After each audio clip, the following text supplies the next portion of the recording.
If you think ethical hacking starts with tools, you're already doing it wrong. Let's fix that. Here are the exact steps to start ethical hacking in the right order. Let's build a hacker's mindset. Let's begin. Computer basics. A computer isn't smart, it's obedient. The CPU executes instructions. Nothing more, nothing less. RAM is short-term memory, fast and temporary. If you turn the power off, it forgets everything. Storage is long-term memory. It remembers everything, even when the computer is completely off. The operating system, Windows, macOS, Linux, are the manager making sure programs don't fight each other. Every program follows the same life cycle. It starts, uses RAM, asks the CPU to work, reads or writes files, then shuts down. Here's a simple hacker habit. Open Task Manager, launch an app, watch what changes. CPU spikes, RAM usage climbs, new processes appear. That simple habit is how hackers spot suspicious behavior later. Networking basics. Hacking doesn't exist without networking. Every device has an IP address, its location on the network. Ports are doors. Different services use different doors. Websites usually listen on 80 or 443. Data doesn't travel as one big message. It moves in packets, small chunks sent piece by piece. And the famous TCP handshake? It's just computers checking status of packets. If you want a real-world view, log into your home router. Look at connected devices. That's your first network. Programming and scripting. You don't need to be a coding genius. You just need to understand logic. Start with Python. It's readable, beginner-friendly, and almost every security tool loves it.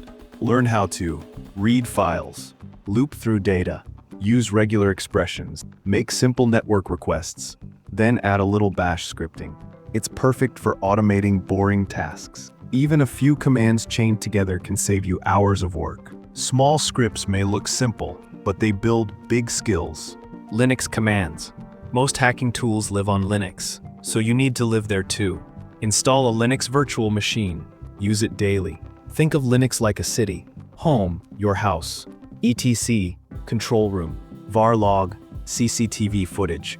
Some essential commands. ls, what's here. cd, move rooms. cat, read files. grep, find keywords. chmod, who's allowed. ps, who's running. ss, who's talking. At first it's confusing, then it becomes addictive. OS internals. Different operating systems fail differently. On Windows, learn event logs, services, basic PowerShell. On Linux, learn systemd, cron jobs, permissions. Once you know where logs are and how services start, you stop guessing and start understanding vulnerabilities. Tools.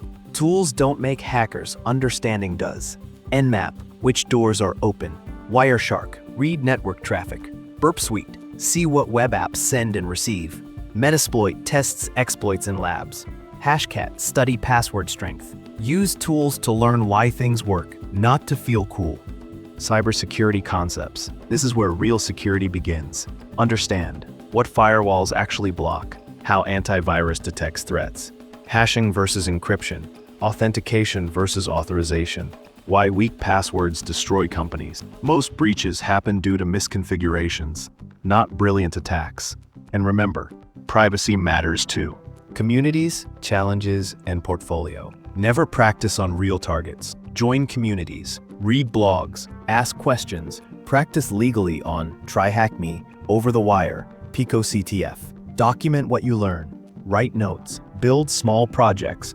That becomes your portfolio. Ethical hacking isn't about breaking things, it's about understanding systems better than the people who built them. Follow these steps, build the habits, stay curious, practice daily. That's how ethical hackers are made. If this helped you, like the video and subscribe for more.